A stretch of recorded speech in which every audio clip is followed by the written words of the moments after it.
You know, tonight was obviously a very emotional night, but it's one that was about our team and what we accomplished.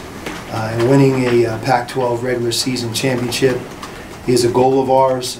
Oftentimes it's not realized. It's not as easy as maybe everybody thinks when you consider the 9 road games, the 9 home games, and the totality of playing through adversity and injuries and all the things that happen in these 9 weeks or so that make up a conference season. And for us to clinch at least the tie is very gratifying, and we're playing for an outright championship on Saturday, which we're all very excited about. Doosan tonight broke the all-time win record in this program's storied history, and you know, for the great seniors, the players that have played here for 4 years, that have won championships in so many big games, I think that's a testament not only to the type of player Doosan has become, but also the type of young man that he is. He's really one of a kind, and so for him to do that on a night like tonight, I think really brought it all together for us. What did you think of the standing ovation that you got before tonight? You know, I really didn't know what to think about it, other than, you know, it's just very, very emotional. Tucson and our fans, they've always been the very, very best to my family, and myself have supported our basketball program like no other. And you know, to see them do that is very emotional, and you know, something I'll never ever forget. Sean, what were the last 7-8 days from the Trier suspension or the ineligibility to this afternoon? What was going through your mind? Did you think about the players? Did you think that maybe you wouldn't be here this weekend at all? Or, I mean, how did you feel emotionally? You know, right now I've made my statement, you know, from this afternoon, and everything that I said in that statement, I'll stand by.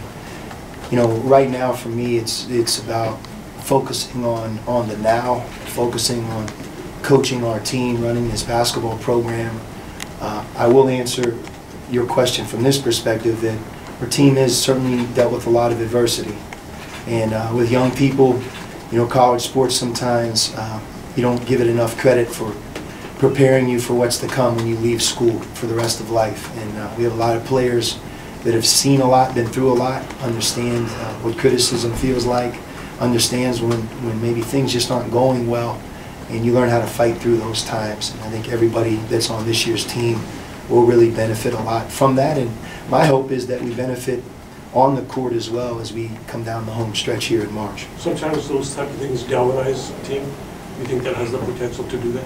I think so. You didn't really feel that way tonight. You know, it's been a hard week for those guys. You could tell some of our turnovers, we weren't as in sync maybe as you would want us to be, but we played with great effort. Our defense was very good, and you know, I credit Stanford.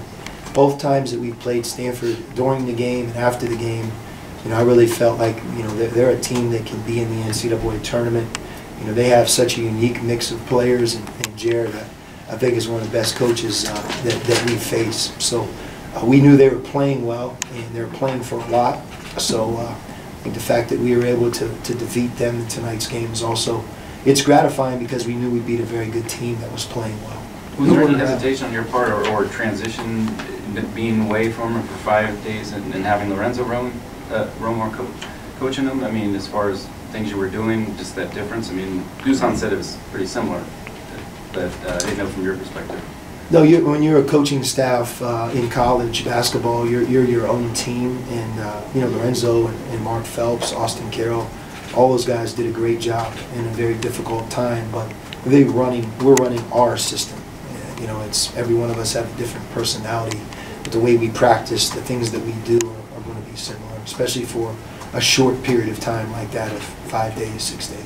Doosan said that he'd never seen you quite like you were today in terms of excitement. Do you feel that way? Do you feel you were different today than you usually are before a game? I mean, he's saying a lot of you.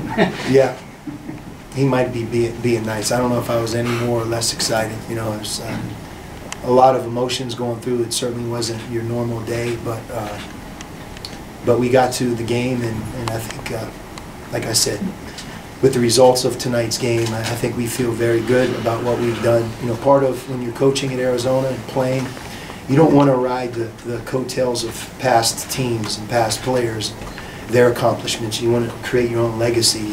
that's something we talk a lot about. And, you know, being able to have a regular season conference championship as part of this year's season is something that we I think cherish. And you got someone like Duson especially, that's his third. They got loose for that wide open dunk that I think the last time they were ahead at 2019. You called timeout. They scored like 3 points in the next 7.5 minutes. What changed? You know, our defense was good at the end. You know, timeouts probably get too much credit or too much blame. You know, there's really no magic wand. I thought we were winded at that point in the game, so we were able to sub and maybe get our feet back under us. This may be a dumb question, but you glad today's over? You know, I don't really look at it that way. You know, I think, you know, for me, it's, you know, kind of taking things one day at a time. And I think that's the best way of doing things in sports, especially. And tomorrow's a new day, and, you know, what comes about, we have to be able to handle and do things right and be prepared. And, you know, we have one more game left here at home, Cal, on Saturday. And, you know, the process to get ready for that game really begins here very shortly. Not just areas of DeAndre's game have you seen grown from when you got him to this point of the season? I think just overall, DeAndre is a lot of young players. He's just grown in every facet of the game, but he's also become more mature, more responsible. You know, things that happen in college where you learn how to manage your time, how to do things off the court and on the court, you know, play with other talented players. There's really nothing that he does here in early March that he's not better at. You know, his free throw, sometimes he'll rush it because he's a very good free throw shooter. But, you know, other than that, you know, I think that he's moving in this direction and he's not going to stop. What do you think the effort set with the team today? What was the most important point you wanted them to take about refocusing over, you know, for these next 2 games? That's really what we talked about. You know, control the things that we can control. We talk a lot about, you know, eliminating clutter. And I think it's healthy to think about in a locker room and with a team, especially as we get closer here to March, where, you know, you can't really react to people or things that are on the outside. You have to really look at each other, trust each other. We're the people that practice every day, know each other, have been through this journey. And I think that, you know, a lot of times when you go through adversity, you get closer. So for us, I think it's just a focused approach, a stick-to-itiveness. You know, a family in sports that has to really rely on each other. That's what we talked about. What do you think about the effort turned in tonight by your bench, particularly guys like Keanu Pender? Didn't have many points, but he had a couple of really big blocks on the defensive end, really played some lockdown defense. What do you think of the way your bench played tonight? Well, we've been on a quest all season to develop our bench, and it's not the statistics a lot of times that will reveal how well they helped us. It will be things like you mentioned, you know, Keanu's defense, his willingness to come in and do the dirty work around the basket, play hard.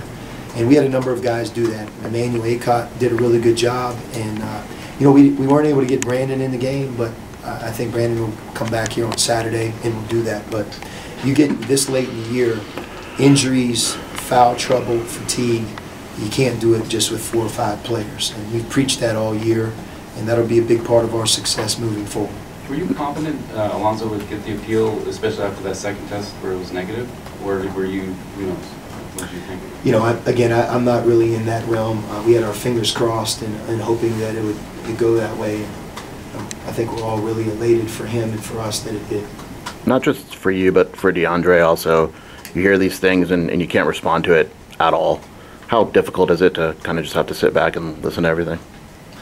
It's difficult, but, you know, we're very fortunate. And, you know, we have an amazing president and an athletic director and a group of people that are smart, that trust a lot of different things that we have here. And we relied on those people. And that's how you have to do it when things happen. And I'm very fortunate to be here. Sean, with everything going on this week, were you able to participate in the game planning at all for this game? No. It was really different. It's actually a pretty good job if you're able to show up for the game, you know. But you know, again, we run the same system. Those guys kept me abreast, especially today, and we met for an hour and a half, 2 hours. It's almost like preparing for a quick turnaround. Was that your choice, or was that something while you were going through the process you figured to stay away? or they wanted? Those guys handled all the basketball activities while I was gone. But I mean, did you want to help out if you could, or how did that work out that it was done that way? Again, I just did what I was supposed to do. What was it like, Sean, watching the Oregon loss? Did you get a chance to watch it live? And what was that experience like?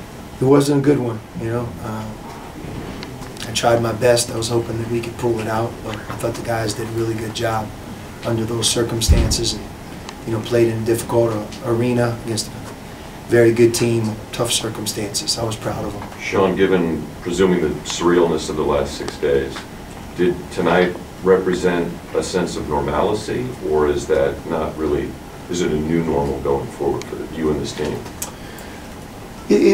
I think it felt normal, you know, once you get into the game. Of course, we're at home, you know, we're at McHale, and we were playing for a lot. I thought we had a focused approach leading up to the game. There's no member of our team or organization that doesn't realize the meaning of winning a regular season championship. So, you know, once we were all here together, it was business as usual. Is it safe to describe for you surrealness? Is that a word you would use to describe the last 6 days? Very difficult. Do you have an update on Lee? Yeah, Ira, we anticipate potentially could get cleared tomorrow, and if he does, he would be available for Saturday. You know, with the concussion test, you have a number of symptoms. His symptoms have really, I think, almost dissolved into maybe a single symptom, so that's a good sign. When you rejoined the team, how did you feel that they, within each other, kind of stayed together while you were gone? I thought they did a great job. You know, we have a coaching staff. You know, Mark Phelps has been a head coach and has been around a lot of basketball. Lorenzo's been a head coach at Washington in this conference for the last 15 years. They're in really good hands, and those are people that I really trust. So when you got there first today, it didn't take a little bit to get them to focus in on tonight? No, they were locked in and ready to go. Sean, there's a lot of messaging on social media in terms of your former players really having your back. Did any of them reach out to you, and what did that mean? A lot of them did. It meant a lot. You know, at some point, you know, when you go through something like that, that's really all you have. One more question? You sticking with the senior night after? I know last year was Yes. you were kind of questioning that, but you'll still do it. Yeah. That's it. Thank you.